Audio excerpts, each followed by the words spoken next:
இன்றைக்கி நம்ம செய்ய போகிறது கோதுமை வெங்காய பக்கோடா செய்ய போகிறோம். நம்ம இன்றைக்கி அதுக்கு தேவையான பொருட்கள் வந்து வெங்காயம், ஒரு சிறிதளவு இஞ்சி தூள், அப்புறமா கொத்தமல்லி, கறிவேப்பிலை. அளவுக்கு வெங்காயம் போடலாம். நம்ம தேவை 5 வெங்காயம், நான் 5 வெங்காயம் 6 வெங்காயம் போட்டிருக்கேன். சும்மா ஈவினிங் டைம் குழந்தைங்க ஸ்கூல்லேருந்து வந்தால் அதுங்களுக்கு கொடுக்கறதுக்காக.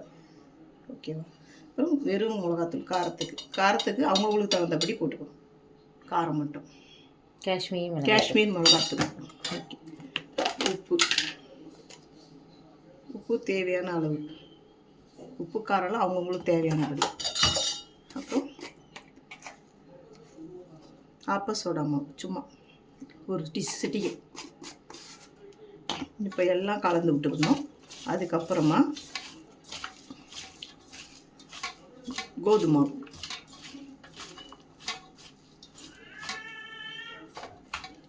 வீட்டில் கோதுமை மாவு இருந்தால் இதை மாதிரி போட்டு கடலை மாவுலேயும் செய்யலாம். நாங்கள் எங்கள் வீட்டில் இருக்கிறது கோதுமை மாவு, நான் கோதுமை மாவில் செய்யணும். ஒரு கப் அளவுக்கு எடுத்துருக்கேன். ஆனால் தேவையான அளவு தான் போடணும்.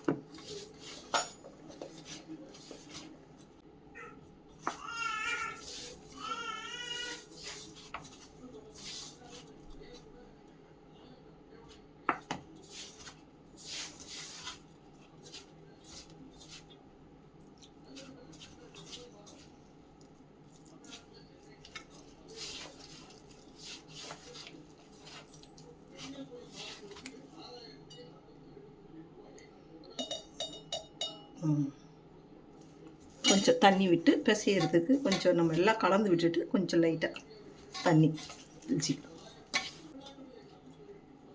இப்போ எல்லாம் கலந்து விட்டாச்சு. இப்போ ஸ்டவ் பற்ற வச்சு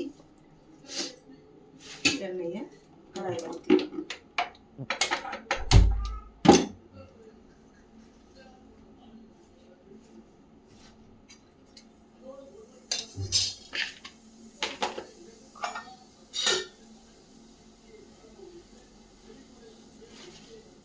செஞ்சு இந்த மாதிரி அளவுக்கு இது பண்ணால் போதும், கலந்து விட்டால் போதும். வெங்காயம் பக்கோடாவுக்கு எண்ணெய் ஊற்ற போகிறேன். கடாயை வச்சு எண்ணெய் ஊற்ற போகிறேன்.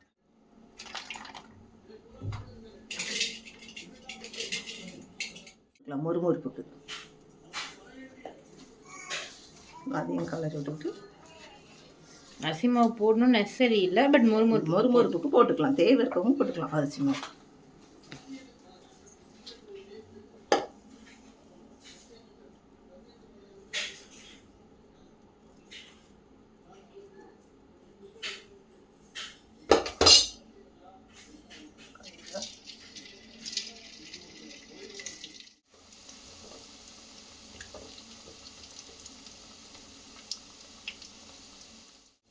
இப்படி கலரி விடணும்.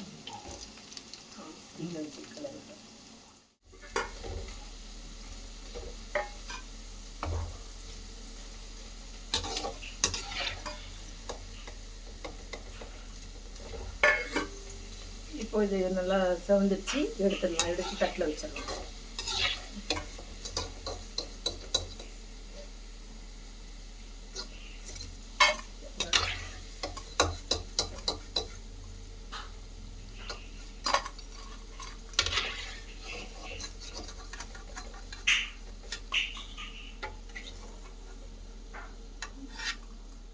இன்றைக்கி நாங்கள் இந்த பக்கோடா செஞ்சுருக்கோம். நீங்கள் ஸ்கூல் போயிட்டு வந்த குழந்தைங்களுக்கு செஞ்சு கொடுக்கலாம். உங்களுக்கு பிடிச்சிருந்தால் நீங்களும் செஞ்சு உங்கள் பிள்ளைங்களுக்கு கொடுக்கலாம். அவ்வளோதான்.